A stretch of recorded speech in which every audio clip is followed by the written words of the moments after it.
उधर ज्ञानवापी मामले में हिंदुओं को मिली बड़ी जीत, इधर योगी के बुलडोजर ने कर दिया कमाल। 56 मुस्लिम देश भारत के खिलाफ हो गए खड़े, हो गया बड़ा कांड।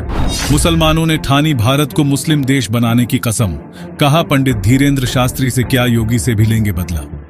अमित शाह को उठाना पड़ा बड़ा कदम। रात भर बैठकर प्लान बनाते रहे योगी, मोदी और अमित शाह और आ गया सबसे बड़ा आदेश। 1000 बुलडोजर को तैयार रहने के लिए गया कहा। यूपी के ज्ञानवापी मस्जिद मामले में हिंदुओं को इतनी बड़ी जीत मिली है कि मुसलमानों के पैरों तले जमीन खिसक गई। उन्हें हर वक्त यही डर सता रहा है कि किसी भी पल अयोध्या जैसा कांड हो सकता है। इसी बीच सोने पर सुहागा बन गया है योगी आदित्यनाथ का ये बड़ा आदेश। इस आदेश के बाद करीब 1000 बुलडोजर को तैयार रहने के लिए कहा है। अब ये बुलडोजर धीरे धीरे काफिला बनाकर मथुरा की तरफ बढ़ रहे हैं। इस बात की खबर जैसे ही असुद्दीन ओवैसी को पड़ी, उनके पसीने छूट गए। अब डर के मारे बौखला गए हैं और एक ही बात कह रहे हैं कि मथुरा में कुछ भी गलत हुआ तो अंजाम सही नहीं होगा। लेकिन अब योगी अपना मन बना चुके हैं। ज्ञानवापी मामले में हिंदुओं की जीत के बाद से मौलानाओं को बुखार चढ़ गया है। अब वह उटपटांग बयान देकर देश का माहौल बिगाड़ रहे हैं, जिसमें उनका साथ मुस्लिम देश भी दे रहे हैं। लेकिन भारत देश के सनातनियों की सुरक्षा के लिए योगी, मोदी और अमित शाह ने एक ऐसा प्लान बना लिया है जिसके बाद से सभी मौलानाओं की नींद खराब हो गई है। सुबह उठते ही उनको ऐसा झटका लगा कि वह चुपचाप शांत होकर बैठ गए। ज्ञानवापी मामले में सुप्रीम चीफ के बाद अब अमित शाह ने भी मुस्लिम देशों को कड़ी वार्निंग दे दी है।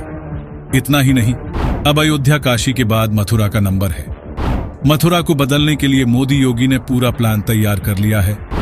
अब वह दिन दूर नहीं जब मथुरा में भी सनातनियों की बड़ी जीत होगी और वहां भी कृष्ण मंदिर बनेगा। मोदी योगी को हराने के लिए विपक्ष से बड़े बड़े नेता मैदान में उतर रहे हैं।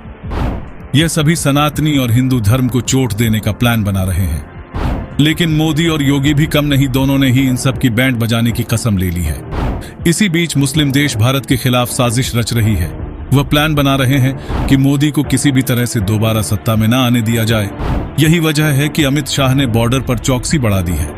साथ ही इधर योगी ने भी मथुरा में कड़ा बंदोबस्त कर दिया है। बाबा बुलडोजर के नाम से फेमस योगी महाराज ने प्रदेश के सभी बुलडोजर को तैयार रहने के लिए कह दिया है, ताकि कोई भी सनातनियों की आवाज को दबा ना सके। सनातन धर्म को बदनाम करने वाले फेक गैंग्स का पर्दाफाश होगा। इसमें बॉलीवुड की वह गैंग भी शामिल है जो मुसलमान का मुद्दा आने पर बड़ी बड़ी बातें करने लगते हैं, लेकिन हिंदू धर्म और सनातन धर्म का मुद्दा आने पर सुमड़ी में निकल जाते हैं। दरअसल बॉलीवुड को अंडरवर्ल्ड से पैसा आता है, साथ ही मुस्लिम देश भी उसे अच्छा खासा पैसा देती है ताकि सनातन धर्म को बदनाम किया जा सके। लेकिन अब जब ज्ञानवापी मामले पर हिंदुओं की बड़ी जीत हुई, तब सबकी बोलती बंद हो गई, हाथ पैर सूज गए और एक भी ट्वीट करने की हिमाकत नहीं हुई। हालांकि अब योगी ने बॉलीवुड गैंग का भी तोड़ निकाल लिया है। यूपी सरकार नोएडा में नया फिल्म सिटी बना रही है। वह दिन दूर नहीं होगा जब पूरा बॉलीवुड गैंग भी योगी जी पैरों तले नतमस्तक होकर खड़ी होगी। जहां एक तरफ योगी जी कहर ढा रहे हैं, वहां दूसरी तरफ पंडित धीरेन्द्र कृष्ण शास्त्री भी पीछे नहीं है। पंडित धीरेन्द्र कृष्ण शास्त्री के कदमों पर धीरे धीरे बॉलीवुड के मुख्य सुपरस्टार पहुंचने लगे हैं। कुल मिलाकर सनातनी के बढ़ते ताकत से घबराए बड़े बड़े दिग्गज सूरमा भी चैन की नींद नहीं ले पा रहे। ज्ञानवापी में जीत के बाद अब मथुरा पर सरकार ने निगाहें टेढ़ी कर ली है। योगी सरकार ने सनातनियों को जीत का वादा कर दिया है, जिसके बाद अयोध्या में संतों में खुशी की लहर दौड़ गई है। पहले राम मंदिर बनने की खुशी, अब ज्ञानवापी में जीत और अब मथुरा में भगवान श्री कृष्ण का मंदिर बन सकता है। इस कड़ी में लगातार मथुरा को योगी सौगात पर सौगात दे रहे हैं ताकि जल्द से जल्द हिंदुओं की मुराद पूरी कर सके। यही बात असदुद्दीन ओवैसी को सबसे ज्यादा खटक रही है और वह मोदी योगी पर तीखे हमले बोल रहे हैं। लेकिन ओवैसी को यह नहीं पता, यह सब करने से वह मोदी योगी का बाल भी बांका नहीं कर सकते, क्योंकि भारत की जनता श्री राम की भक्त है और वह मोदी को फुल सपोर्ट किए हुए हैं।